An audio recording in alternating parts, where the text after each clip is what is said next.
Welcome to a new episode of Two Pints of Lager and a Spreadsheet. We've got three amazing guests, as we always do today. So Alistair, Ellie and Mitch. I think loosely we're going to talk about a little bit around your journey and where your businesses have come from. Uncertainty, because no business journey is linear, as we know. And talk about the buzzword of the moment, AI, I think, as well. So Ellie, if we start with you, could you just tell us a little bit, around your business and where the idea came from, and just give us a flavour for what that's all about? Of course. So I'm Ellie and founded LIM in November 2022. And essentially we draw what people talk about in meetings and conferences all over the world. So we work with the likes of Lindt, McCain, Mars, Airbus. So we've got an amazing client list. We've got two brands. We've got TFP, who are a team of facilitators, and they facilitate the meetings with the senior leadership teams. And then I've got my team of visualizers at LIM, and we draw those conversations. So it's an amazing. I love the work that we do because of the variety of conversations that we get involved with. And it's a little bit of a funny time now with this kind of advance of tech and AI and what it means for the world of work that we operate in. Cool. And are you using AI in the business currently, or are you fighting against it? Or I'm not fighting it. I think that I'm open to how we use it and how we develop as a business, because we know that we need to grow quickly and really serve our global clients. There is a big question mark around how AI is going to impact the creative industry and what it means for all of the creative people all over the world and how it's going to impact their work. So I'm open, and I think there's lots of unknowns. Curious, that's a good word. Yes. AI curious. Yeah, very curious. Alistair, what about you? Tell us a little bit about the business. Yeah, so I set up Grey Fox Consulting in 2019, just before the pandemic hit, which was quite helpful. But when I first set the business up, I decided I was going to grow a IT technical consultancy company, and just take on any kind of digital transformation work, really. Based on my background, I used to be a software developer, and then I was a director at a company called Watson's, where I was one of the directors. We were an MSP with a broad range of consultancies. So I just thought I'll emulate that. But as with all entrepreneurs' journeys, after about a couple of years, I realised actually there was a bit of a gap in the market for that kind of strategic lead in SMEs from a technology point of view. So I pivoted, not too much, but I pivoted to say, well, actually, I'm your fractional CIO, or CTO, so I can come in on an interim basis, part-time, help you get a strategy in place, help you run that strategy out, so get the framework in place. I mean, I'm a big believer that strategy is all about execution rather than just a PowerPoint presentation. So get the framework in place for making sure that's executed. And then it's interesting, I was talking to a client the other day, and we said I'm like Mary Poppins at the end, where I just fly out the window with my umbrella. once I've done it all, and I've got everything set up. A typical engagement lasts about 18 months to 2 years, although some customers I've been working with. It's been said, hasn't it, strategy's born and dies in the boardroom, because it's born and equally that you can feel a bit when you're running a business like a rabbit in the headlights. Yeah. When you've got all this technology happening around you, and you're like, well, I'm trying to do my day job here, and now looking at that piece. Yeah, and I think a lot of SMEs can't have the luxury of a full-time CIO, but they want somebody to come in and just help them sort that out and take that problem away from them, and that's what I do basically. Yeah. I mean, having Mary Poppins around is amazing. Right, that's a nickname that could stick. I know, exactly. I know. Set myself up for a fall here. and I guess the AI point, we've talked about it quite a lot. How's that impacting what you do? And yeah, well, I mean, we have talked about that. So, I mean, I was quite an early adopter of certainly the LLMs, the large language models, because I recognised straight away that it was a way of accelerating some of the work I did. I mean, we'll come on to AI because having used them in anger now for 2 years. There's no doubt they have increased my productivity. Bottom line, I think I've said this to you, Stephen, before, that I think it's something like 20-30% increase in my productivity as a result of integrating AI into the way I work. And I think that's the key. It's that integrating it into the way that you work. and working out how to use it for it's like any technology, you need to work out how it fits with what you're doing. And so it's took me 2 years really to get into a sort of working pattern with AI where it sits alongside me and is a really useful tool. I mean, it's not without its problems, and we'll come on to that, I'm sure. But yeah, and obviously in the work that I do, clients are asking me all the time about how they can use AI. As you said, it's the buzzword. And some of my role is to kind of manage expectations on that, I guess, because it is a bit overhyped at times. It can be a real good productivity tool, there's no doubt about it, but we've got to just be careful about how we integrate that into our businesses. And Mitch, the most unique business name ever. Do you want to tell a little bit about that? Yes. So it took a while to come up with, but sort of I'm the founder of SQCDP. Again, the letters SQCDP means safety, quality, cost, delivery, and people. The main metrics that are measured on the factory floor. And it's essentially a business where we digitize paper systems in factories that are incredibly inefficient. They work, but they're inefficient. So our digitization in our platform means that teams have information at their fingertips and can make the decisions they need to run, productive factories and work together well. AI is something as a team we're now getting to grips with how we can become more productive. It's helping our day to day. It's starting to lead us with certain decisions and give us context when we've got complicated customer needs. But in the product, it's becoming a bit more interesting as well. The output of a lot of our, we're measuring metrics for factory managers and operations managers and people that like to look at charts and data. But we're able to use that data in a different way with queries that provide a bit more personalized information for a maintenance manager, a factory manager, the head of finance, around which products are performing, which people are performing, when they're working the best. So it's allowing us to experiment with a lot of stuff that's a bit, it's kind of sexy. This is as you go into starting a business and saying, well, let's build this tool that we've never had. It's suddenly becoming something that I don't think anybody's ever had. And that's taken us in this really interesting angle to say, how do those end users appreciate that, and how does it ensure that they're performing, the customer that's using it, the operator in a factory, and all of these different roles. We can make it more exciting if we can quickly get tools and features and functionality that works for them and empowers them. Mitch, Ellie mentioned that she's AI curious. How do you personally feel about it?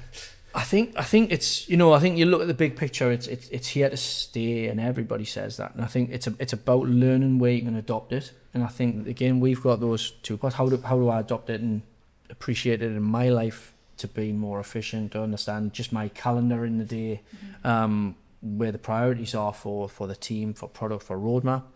But then in the product, it's almost can we go almost all in and say we've got to harness some of this, given that we're a data derived business anyway.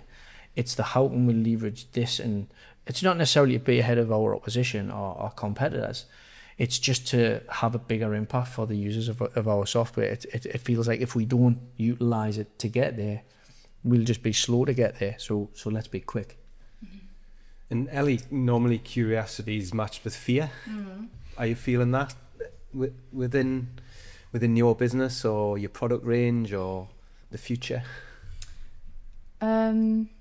I'm not fearful. I think it's an opportunity that we need to understand, and I think that with any development like this, we haven't seen anything like this really in our lifetime. So everybody is kind of guessing where this is going to go and is going to craft whatever it's going to be. We're kind of on this kind of global experiment, really. But I think that with all of this tech, like with any change, it's how leaders and teams are really going to come together to still have those quality interactions. So I think there's something in how we visualize content that might need to change. Cool. Open to what that looks like, whilst protecting the creatives and making sure that kind of skills of humans are very much still used.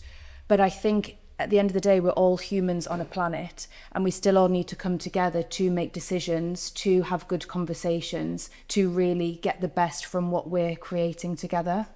Yeah, I think like experimentation is definitely where we're at. Yeah. And from speaking to you, Alistair, that's, you know, that you inspired me just to, you know, jump in and kind of see how it works. I think is that your approach? Yeah, absolutely. I mean, you know, with caution though. I mean, it's interesting when you talk about innovation and using, you know, being an early adopter of technology.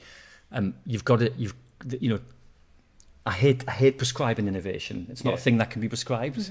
You know, it's a thing that you just got to do, and the things you've got to try and build into how you work.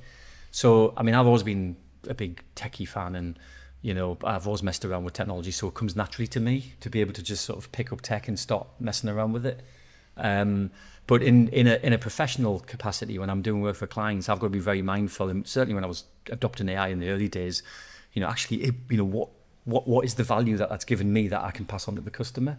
You know, where's that value piece in using this technology, which is what I say to customers all the time. You know, you got to make sure that you understand don't adopt tech for the sake of it. But I was, you know, I'm lucky enough to be small enough and agile enough to be able to just go, right, I'm going to grab this and I'm going to run with it and I'm going to try it and see where it takes me.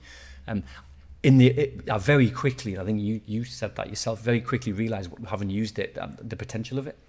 But it was then working out where that technology could fit, because as you say, it's an experiment, and I think we're all finding our way with it.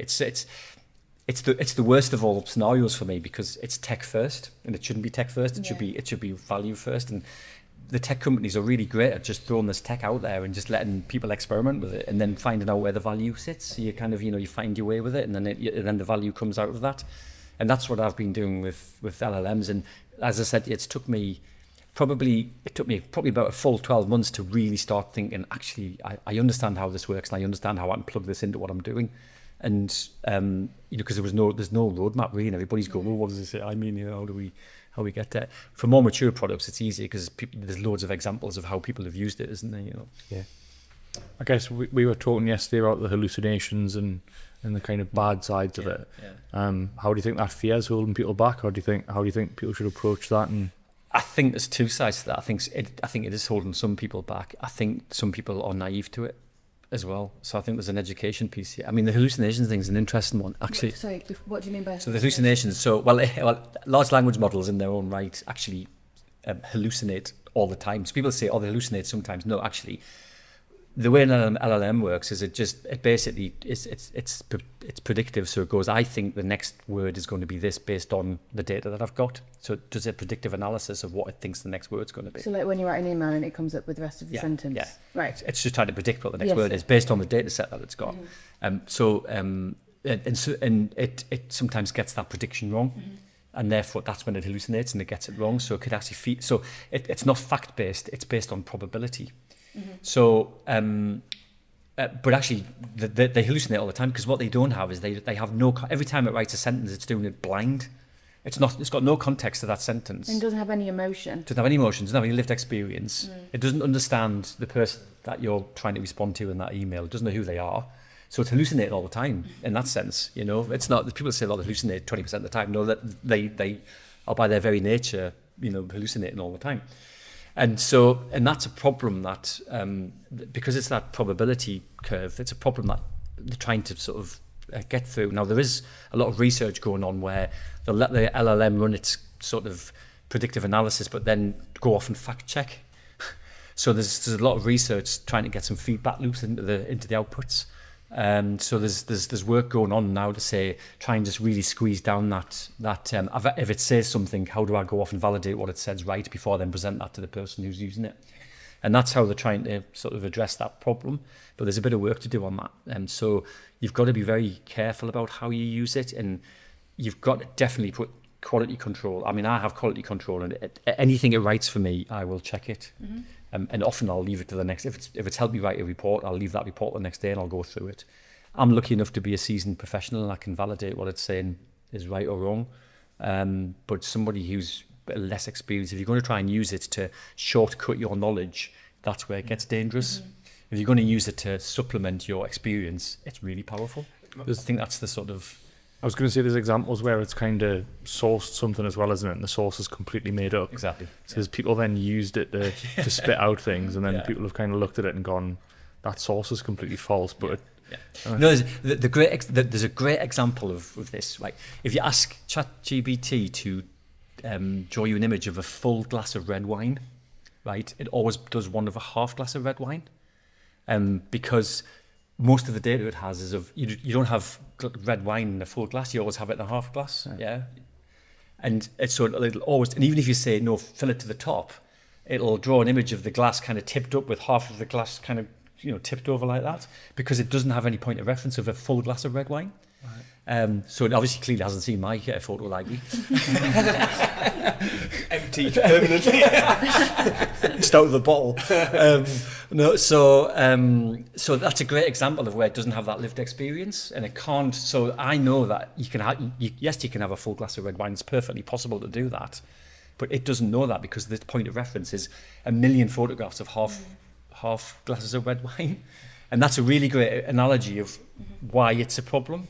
And so it's down to the data, and it's down to making sure that you validate its use. And the first time I used ChatGPT, I was getting off the North Sea ferry with my family, and we were driving through the Netherlands, Belgium, and France, and I realised I hadn't really put much time or effort in what we were going to do on that journey. Got 2 young children on tour now, so I was like, "This is what I'm doing. Can you help us out? Give us some ideas of what to do on the journey." And if my kids loved animals, then the 15 things that, and they do, but the 15 things that came back were all related to going to the zoo or starting and all that kind of stuff. And I think that sums up, I could have taken that literally and stopped at every zoo in Northern Europe, to be honest. Exactly. On the way. But I fact checked it, and then I had a chat. And on the hallucinations piece, I found myself almost arguing with it, because we're going round in a circle here and I'm getting frustrated, and it's like, why are you doing this? And that's what's happening with that hallucination, isn't it? Well, yeah, and I mean, often, sometimes I have to start a brand new chat because it just gets itself into such a sort of like loop. It goes, up its own backside, so you have to start again, I will say though, that moment when I got off that ferry and used ChatGPT, that was like the game changer for me in my head in some ways. And since then, Steve will know I came back into the business and, do what I do, which is, come on, we need to do this. Come on. And have you had a similar moment, Ellie, where you've just sort of went, cha-ching, we need to embrace this. It's coming. Or is this it? Well, no, I mean, I suppose it just echoes what I've said already. Like, I know that there is the opportunity with it. A friend of mine came round the other day, yesterday or the day before, and she breeds horses for show jumping. Yeah. And she was telling me she was like, Ellie, you need to think of examples of when you've used AI. And I was thinking, okay, thank you, yes, I will. And she said, because we at the farm have got this really amazing app, which when the horse is about to foal, so when it's about to have the baby horse, the cameras are watching the horse's behaviour, and it'll get to know how the horse behaves every day. Now, a horse is pregnant for 11 months. Very rarely would it come before the 11 months, and it's more often the foal will be born the month after. So in the olden days, like a year ago, people would have had to sit and watch the horse morning and night to make sure, because there can often be the complications. Now this app will watch the horse. Then my friend will get a message on WhatsApp to say the foal is about to be born. In the middle of the night, it'll call them as well, and they've never missed a birth of a foal, which is just amazing. So I suppose in that instance, I'm like, that is amazing. But I suppose I'm still of the mind that humans are at the center of all of this, and it doesn't get away, having a great tech solution or a great offer still doesn't get away from the fact that we need to have meetings as humans. People don't really know how to have really good meetings. You can type into ChatGPT how design me a one-day meeting to work on strategy with 5 people. It'll give you an agenda, but it's not giving you it's not making you better at facilitating, or it's not making you better at visualizing conversations in the moment. So Yeah, It's given you a really tight structure, isn't it? And Yeah. the reality is those meetings will not follow that No. tight structure, and No. and if it does, you've lost a whole bunch of probably innovation and creativity and Yeah. a whole bunch of other things. So I do think, though, that with the rise of all of this, yes, it's exciting, but I think that we'll be able to start charging a premium for human-based design, human-based art, human-based facilitators coming into meetings and helping people talk to each other. So I'm interested to see kind of how that shifts as there's more AI coming. Is it how cheap is it all going to be, because everybody's competing with everybody else? But where does it leave the people to be humans together and connect? And But, you know, just I mean, it's be. interesting that because, you know, AI art, I think AI art has its place. It's like digital art. When digital art came out, you know, traditional artists, yeah. you know, we're like, well, you use the computer to do it. That's not art, you know.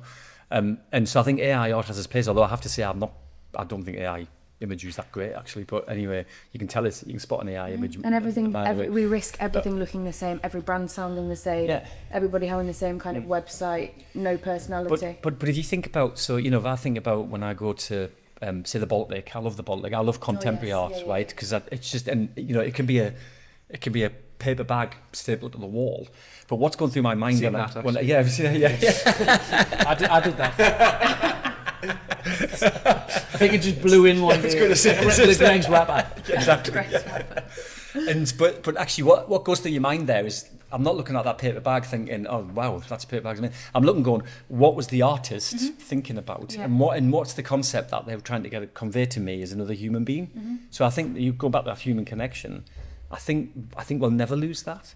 I think you'll, you know, but there could be an AI version of it. I'll go, oh, well, that's quite interesting. It's done it slightly differently, but I don't think you'll ever lose that. Do you know what I mean? It's Well, as more people very start deep, but as more people start creating art, it's creating art more accessible for people who might not be able, like they might have an idea but not It's quite know been how a to level visualize. playing field. Yeah. So we could start to lose if we don't protect ourselves.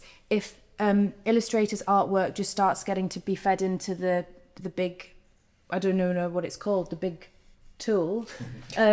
It's just going to start copying things, and we lose that individuality, that personality, and that human care and connection. And I think it is how. I suppose the question is, how do we protect ourselves as humans on our planet to make sure that we are doing the right thing for our people? Yeah, but you know, there's another school of thought. So I'm going to take it here, but there's another school of thought about that.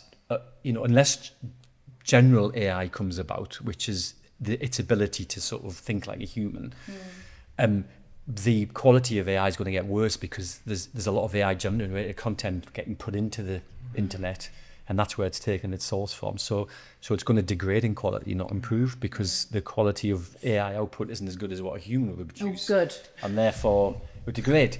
Yeah. So you know, I think you're always going to need the humans to feed the kind of data set for AI to then find use out of it. Otherwise, you know. Yeah, we will be here. I think so. There's just almost a contrary view there. The value you'll appreciate in a piece of art or some photography, you might be in the top 20% who really appreciate that. It's the other 80% who, I like, you go to the Baltic once a year and there's some stuff on and it all looks nice. And it's when I come at it with that mind, the masses who might not care as much, that's where the creative value becomes lost, because they don't see the same thing that you may see in sort of creating some brilliant illustrations from a leadership meeting or from another meeting that's really important in strategy. They may only see the output, and then speed wins, and it's suddenly then that's, I think, that is the danger that is out there, is that it's speed wins and quality diminishes, but people don't care about it, and then the next, and it's all, you know, I think this debate's going on with AI generated music now. And I've heard a few pieces and I think, actually it's quite okay. It's the emotional side of, that wasn't generated by a human, there was no value creation, that of course musicians and music creators are going to get passionate about, because I'm not making music anymore. I'm not being paid as much to make my music. But the layperson says, sounds canny to me on Metro Radio. You know, and it's that challenge, I think, is where value sits and how it's appreciated by who. Did you see at Wimbledon there was a picture of the girl? Yeah. And she was like really pretty, a nice outfit. And I kind of saw it on Instagram or wherever, just thought, oh, I wonder where her top's from. Then kind of moved on. And then on LinkedIn the next day, it was like, this girl isn't real. There was pictures of her, like in all these different settings, advertising for brands, potentially. And she's not real and she hasn't been at Wimbledon. No. She doesn't exist. There's a whole market of Instagrammers who are using AI to be influencers. Yeah. So they've got these AI generated people who they're using on. I was going to say it's like AI influencing now. AI influencers, yeah, it's a whole market, yeah. Oh my goodness, we're going to upset the influencers now. Yeah. Who's going to be on Love Island? Well, exactly. Then they'll just put it in a virtual world. And then they'll do it like gamification in like, you know. But I mean, Swift, to play devil's advocate there slightly, to defend AI slightly, I guess it's no different to watching the advert on TV where they're portraying this kind of amazing lifestyle that you aspire to that doesn't actually exist, and but you're aspiring to that. And Like a Jet 2 holiday, for example. One day, John, we're going to get to a Jet 2. That's a great example. Yeah, but it's that lifestyle that doesn't exist that we all want to sort of aspire to. So it's still that's a fake thing, isn't it? I guess, and this is just another extension of that, I guess. I suppose it's all about, value creation. You think that advert that Jet2 produced, a nice advert, and it's selling something. If you know that they're selling something, you know the intent, and you can sort of get behind it. But if you don't see that, you just see the nice pretty advert, you go, I want that.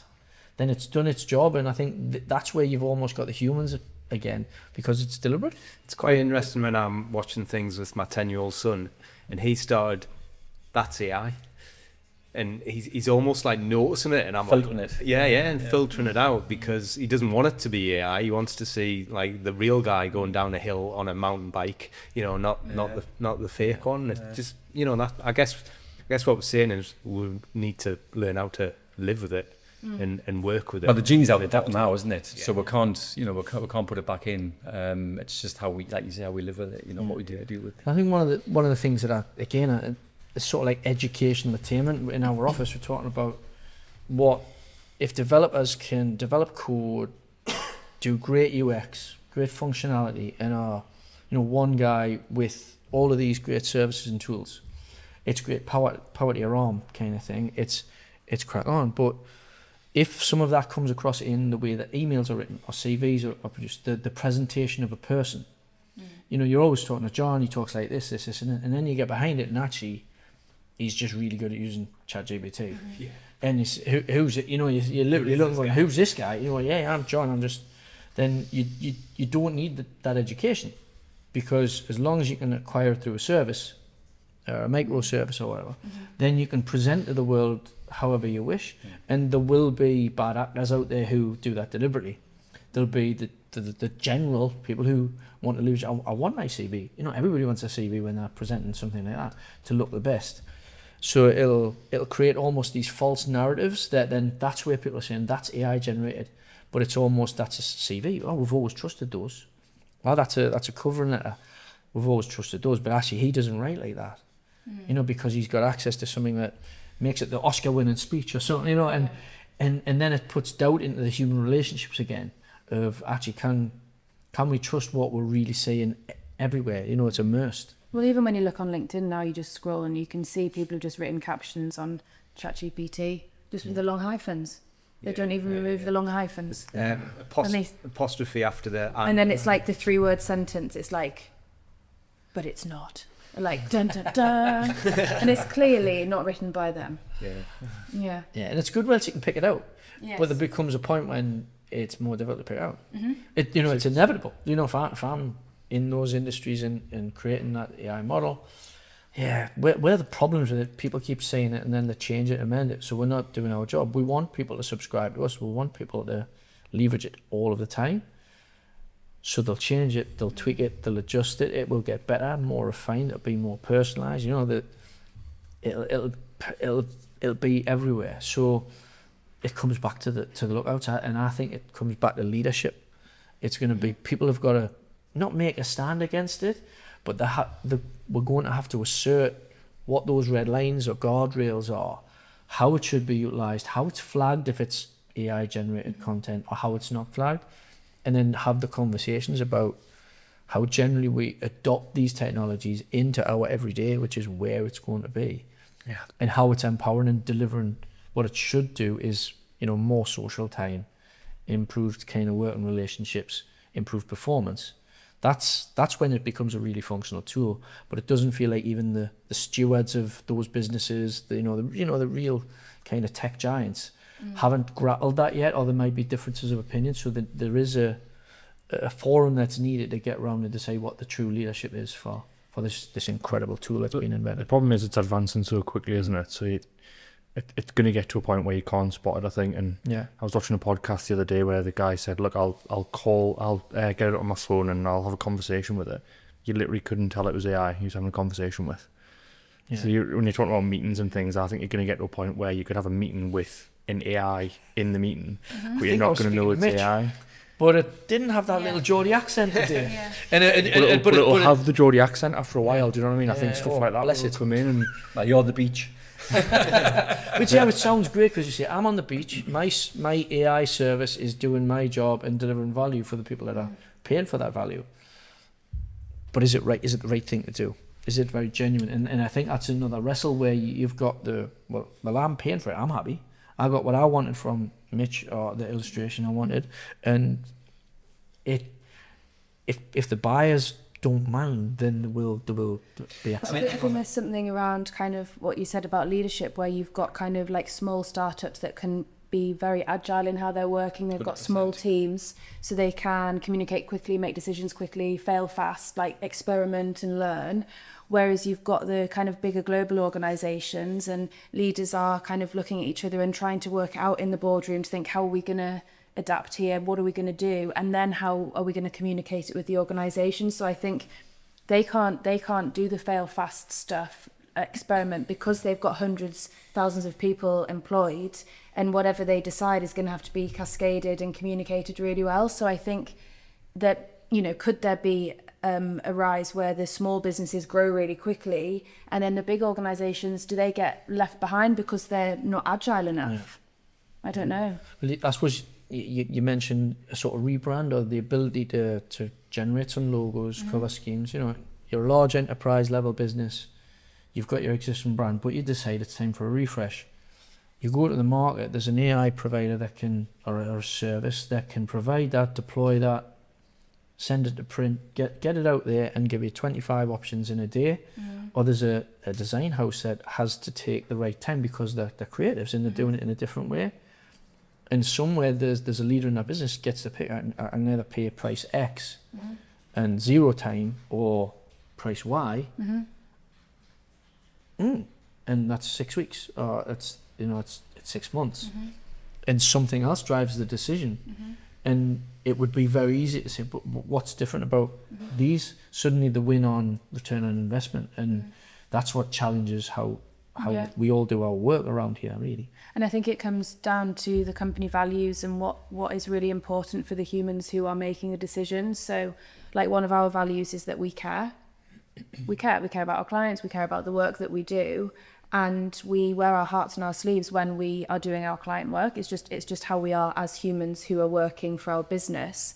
And so I think with the leaders, is it that they want something really quick, they want 25 options, they just want to make a decision tomorrow? Or do they want to take the time to explore their thinking with somebody? Do they really want to get the heart and get the emotion in the designs that they're creating? So I think it comes down to what people value. Is it the speed? Is it the cost? Is it the human relationship? So it's that question, do we win as many times as we lose, or do we find ourselves in this new world losing, and creative industry shrinking? I guess market shrinking. Just again, to play devil's advocate, I feel like I'm on the side, I'm the AI champion here, but I'm not. Bring it. I'm going to play devil's advocate. This is an intentional plant here. Well, no, but I think I have faith in human beings, right? And what I mean by that is, there's no doubt AI is disrupting the way we work and is taking, is potentially taking jobs away from people. There's no doubt about that, and that's not a good thing to see, you know. But it's been ever thus, right, with human progress. You know, and humans have always found a way of moving themselves up the value chain and actually using these tools to then do something more amazing. I mean, there's a whole universe out there. You know, space industry is going to take off. You know, and that's going to need a lot of thinking and jobs and human power to get that going. You know, AI is not going to be able to solve that problem for us. It'll be a tool that we can use to solve that problem. So it's an example of where but there's other areas that we will unlock because of humans. Humans aren't going to stand there dumb and go, right, AI is going to take over us. It's just not going to happen. It hasn't happened so far. You know, humans have always found a way to evolve. I guess. Yes. And I'm playing like something. I think you are right. But so let's have faith in humankind in terms of the our ability to just evolve and move on, and there will be other opportunities that emerge out of this tech, the use of this tech. If we all just stop working and enjoy ourselves, and AI does everything else, it's not a bad place, is it? No, how would people spend their time? Would they actually do the right things by helping other people, or would they just get quite selfish with what they do? There are bad actors out there. I love the fact that we embrace kind of humankind, but there's a bad side to that as well. And they're all in charge of the world at the minute. Take a look around the place. But it's the that's episode 2 of this. The challenge is then comes back to that question of what are you wanting it for? Why are you doing that? Why are you embracing this and not that?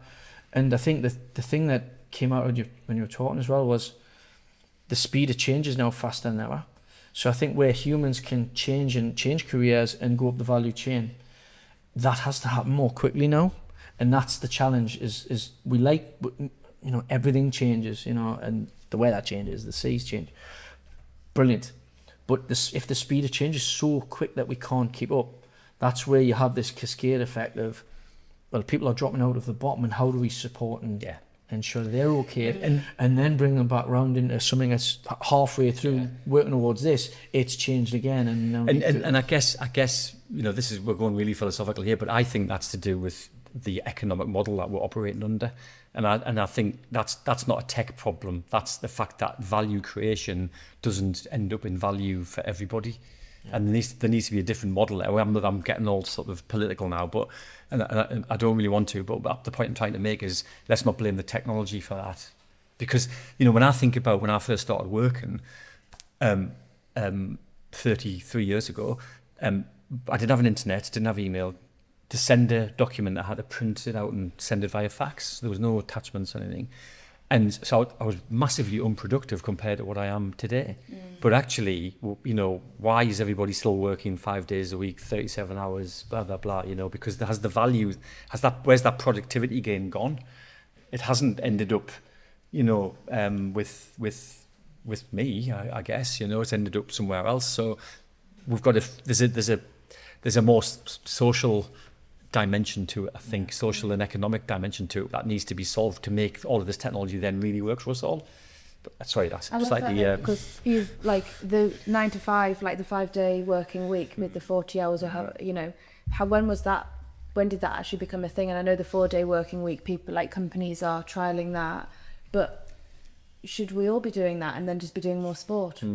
Or be like or using our time to like help other communities or do charity work or something, so you could balance out a bit more if we can be more efficient. Exactly. Yeah, so I mean, some of this is how we equip our teams to be early adopters of AI and embrace it. But actually what we're talking about now is almost the second stage of, okay, it's coming, it's here, it's going to happen.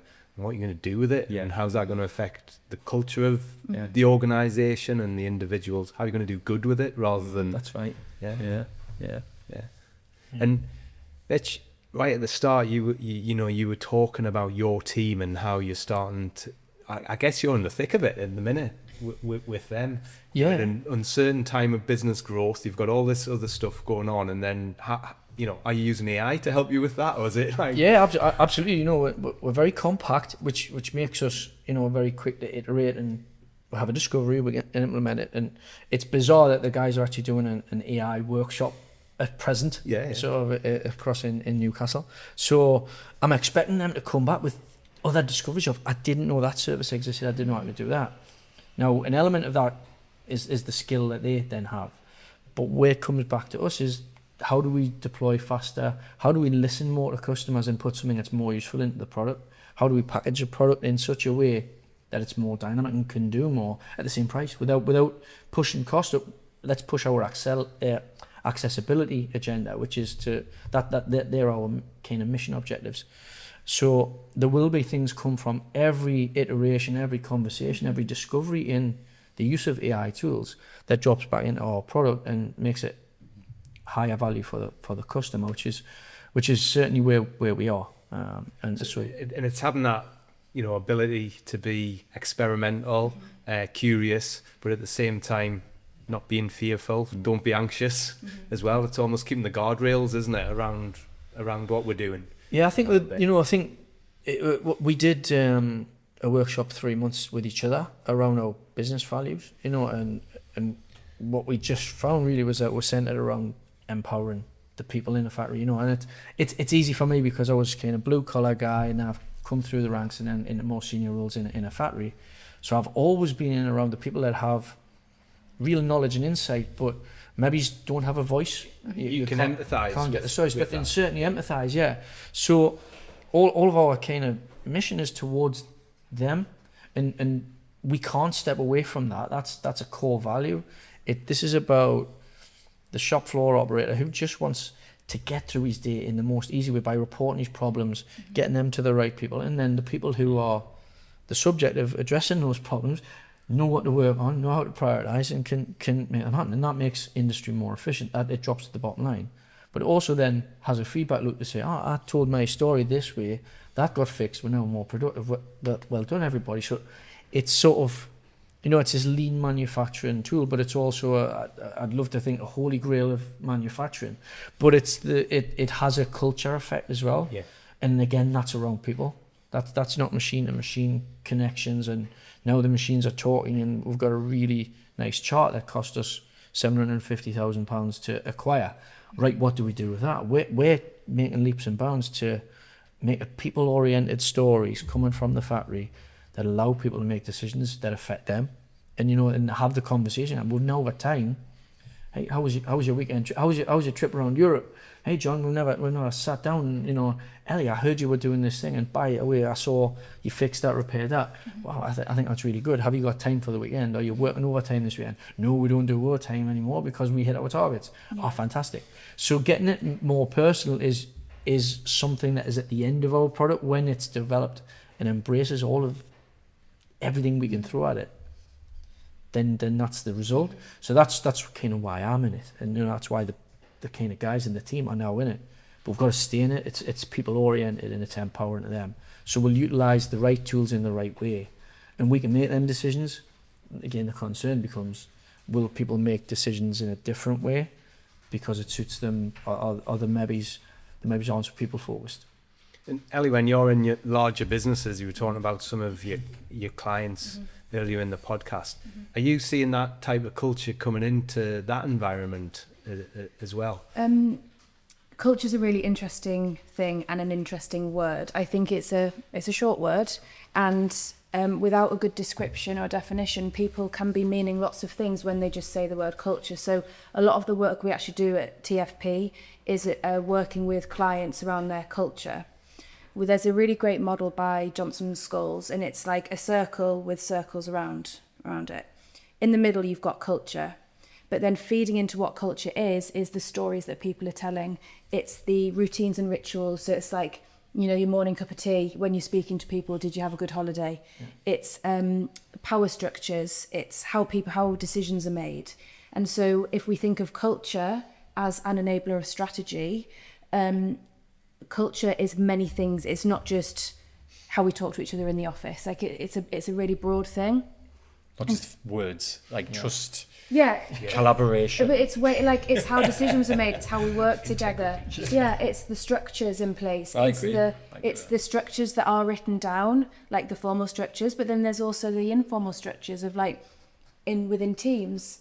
it's similar when you're in a meeting and you think you need to get all of the big brains in the room to make the big decisions, but actually bring in the person who's like 3 weeks into the job. They're going to bring a fresh perspective. And so when we think about culture and how this is playing, I suppose the tech and AI is one part of an organisation's culture, because there are many other things. We still need to make decisions. Decision making in meetings, people don't know how to make decisions. They think they do because the loudest voice is speaking, but actually, have you ever been in a meeting where you have the conversation, you agree something, you leave the room, you're thinking, what did we just decide? Yeah. What was it again? And then you come to the next meeting and wonder why nothing's actually been done, because nobody, agreed to the decision. So when it comes to decision making, there are so many processes that you can put in place for humans to have space to think, bring in the different perspectives, and go out for a walk. We were talking about going for walking meetings. There's so many things you can do. So I think when it comes to the word culture, there are many factors, and I suppose that tech and AI isn't just going to be, oh, now we've got a great culture, because there are so many things at play to come in to make an amazing culture. It's interesting, actually, the leadership has a massive part to play in culture.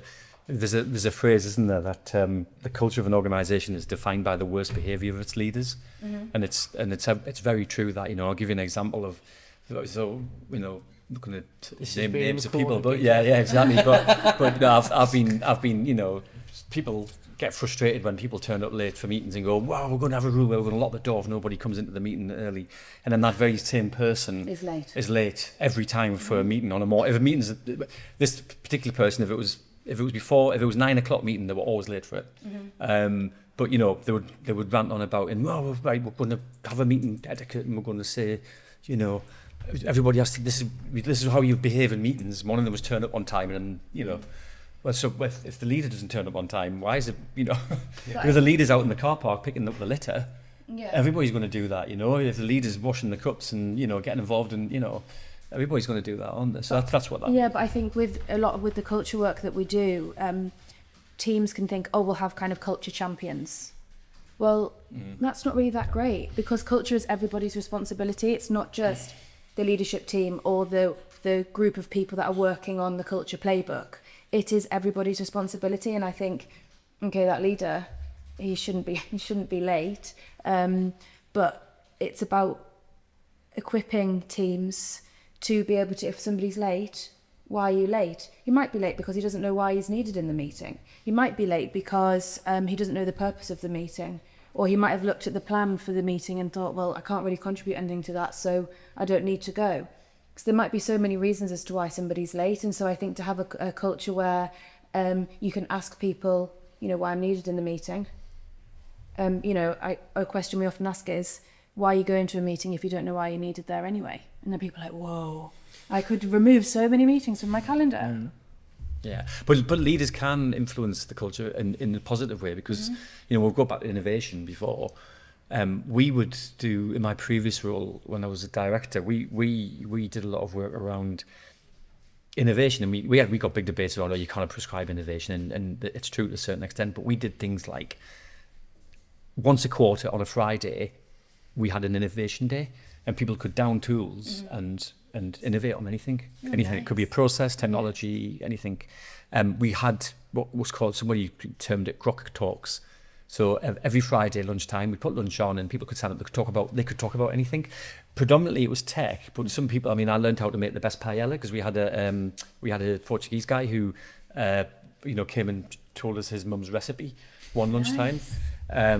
How cool is that? No, exactly. So saffron, saffron is the key to it. So as much saffron as possible. Yeah, and so but what it did is it just oiled the wheels of that kind of creative culture. We did loads of different things like that, where we would create the space for people, and we would put on these sort of like very short, sharp sort of exercises, and it just so we can have an influence on cultural leaders, but you're right, it's got to become a living, breathing thing from the organisation. I do agree with that. Leaders, I think across 30 years in manufacturing, leadership in factories and environments where I've worked is the differentiator. And I think there is an aligned approach to leadership needed. You know, you see a lot of inconsistency. You see managers working like this. You see effective managers. You see those less effective managers and teams. And in this kind of context, leadership's something that we've got to coach to more than. That's something we've got to pour more into. So in my earlier metaphor around somebody who's writing the most glorious emails, you could have someone who's presenting as a fantastic leader because he's just using AI tools in the right way, which will go so far, but it probably then won't affect performance as much as someone who's an authentic leader and somebody who understands why they're doing it, or why does AI say to do it? I don't know why it's saying to do that. I'm just doing it. To somebody who's really got that depth, and we've got to be very deliberate to that. Otherwise, it'll all be a veneer, and it'll all be with distrust, and it'll all be it's not worth anything anymore if it's used in the wrong way and if you can't tell. So the ones who will stand out will be the authentic leaders using the tools, creating high performing teams, and the culture will then be a reflection of that in all of those ways. So I suppose it has to be an enabler, AI, where in any tool it's like the fax machine, or when John was a boy and they were tapping out Morse code kind of across the Atlantic. Sorry, John. But it's sort of that technology jump, it's just the next jump, and it is coming really, really quickly. But there has to be more done, you know, education again. How do we train people to use this? How do we go back to industry who, you know, my age, sort of maybe in the final 20 years in their career, doing what they've always done, they have to relearn how to do it now. With this technology, we'll have to do this, and this is why we'll have to sharpen the saw. So it's really interesting. It's a really interesting type to be like. It is. We've talked about AI and we've talked about leadership there. What would you say was your big bet that you're placing as your lead into the future, professionally or personally? Big question. So I think I can come at that leadership part. You know, I'm learning my new job. I'm 2.5, 3 years into my kind of latest apprenticeship, and it's going to take me a while.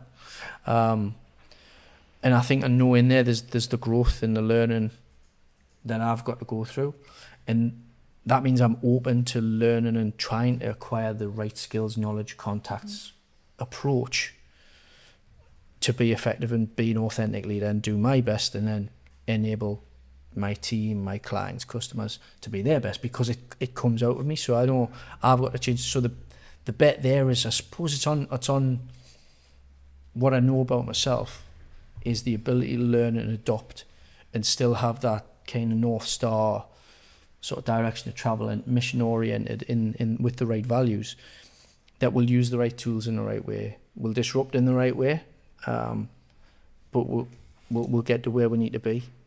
So I can take that bet. Nice. I mean, I think, you know, to take your point about the pace of change increasing, I think good leaders have to be open to change quickly, not have the mantra which I've come across plenty of time back in the day. You know, I've got the experience. Bloody, you know, you're going to listen to me because I've got the experience. I heard someone say the most dangerous words are, it's always been done that way. It's always been done that way, yeah. You know, and I mean, it's a cliche, I guess, but you know, that's a quick way of failing these days, because everything's changing so quickly. Yeah. You know, we're on a very exponential curve of innovation and change as a civilization. The pace of change is increasing, and AI is just going to accelerate that even more. You know, we're seeing it. You know, AI solving problems really quickly for us, and opening up loads of opportunities. We'd go back to the point I was making before about, you know, as humans we'll probably capitalize on that and do something with it. But leaders have to be able to be open to change, adapt quickly, pin the ears back and listen, and do the research and observe as to what's going on. That's what you're going to have to do, and you're going to have to be really good at that. There are some good people out there. I'm working with some great businesses at the minute who are like that, and sometimes actually, ironically enough, they're frustrated by that. They can't change their businesses quick enough, you know. So there is some really great leaders out there, I have to say, who are like that. But yeah, I think the really great ones are like that. For me, I think it's how we're going to use this tech and AI, not just to sell more bits of stuff that people don't really need, or just to I don't know, make better what's already there. It's like, how are we going to use this tech to do really good for the planet and for the people? And so how are we going to really support rural communities over in Africa? How are we really going to support sort out climate change? What can we do for good, rather than just kind of feeling like we need to sell more of the same stuff, because that's also not good for the planet. So it's how we get that balance really to do the right thing, because at the end of the day, we're all floating around on this rock in the middle of the black. And how do we really make sure that we're doing the right thing going forward? We've still got a bit of rock to float around on. Yeah, I know. Well, I suppose that brings it to play. It's all survival of the fittest now, isn't it? And it's to find what the fittest is. Yeah. They're probably the people that know the most, have the highest education, they understand why they're doing it, they've been very authentic, but they're using these tools in such a fantastic way, that an effective way, maybe, as we're saying, that they're going to be successful. The question is, what about the people that are less successful? Yeah. What about the people who can't adopt that? They don't have access to it, or they don't have the skills to utilize it in the right way. The survival of the fittest to find that, bad businesses die. Okay, they can't contribute, they can't add value, nobody buys a product, they're dead, they've got to start again. Mm-hmm. Similarly, that's going to happen with kind of careers and creatives, music, artists, manufacturers. The worst of them have to kind of be allowed to stop. And that doesn't feel like a good, noble kind of human thing. It's sort of counter-instinctive, but it feels like that's around us, and we have to take care of that and work out what that is. I don't know what the answer is. I just know that with all these successes and the ones who are going to be more successful, there will probably be a lot more that aren't successful. And what do we do about that? Do we even care about that? We have to care. But that means we've just got to work our way to finding the answer. And I think that's a wonderful place to end a wonderful conversation.